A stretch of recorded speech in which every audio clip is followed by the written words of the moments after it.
November 4th, 2020 on your own.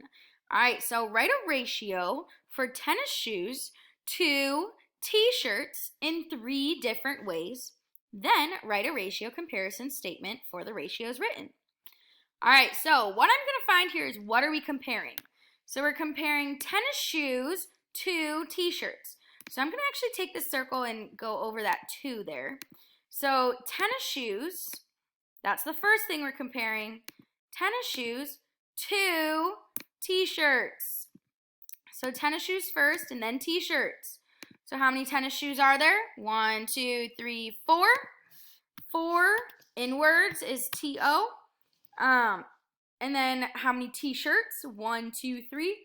3. So 4, 2, 3. Writing with a colon, 4 colon 3. Writing with a fraction, 4 with that fraction bar 3. Ratio comparison statement. For every, well, we have 4 tennis shoes. There are, well, what was the next thing? 3. Okay, but 3 what? 3 t-shirts. That's it. For every 4 tennis shoes, there are 3 t-shirts. Bada bing, bada boom. Let's take a look at this next one. Write a ratio for dogs to total animals in 3 different ways. Then write a ratio comparison statement for the ratios. All right. Oh, it should be for the ratios written. There we go. All right, so I am going to circle that 2 here because what are we comparing? Okay, so we're comparing dogs to total what? Total animals. Dogs to the total animals. Actually, I'm going to make that a different color. My bad. Dogs to total animals. So how many dogs are there? 1, 2, 3, 4 dogs. All right, so 4 dogs with our words, the T-O. How many total animals?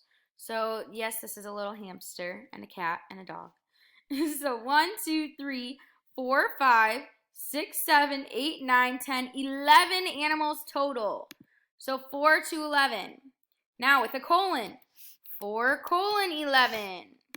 How about that fraction? 4 with that fraction 11. How about the ratio comparison statement? For every blank, there are blank. So for every what, there are what. So for every 4, blah, blah, blah. Sorry, 4 dogs, there are how many total animals? 11 total animals. And that is it. Great job.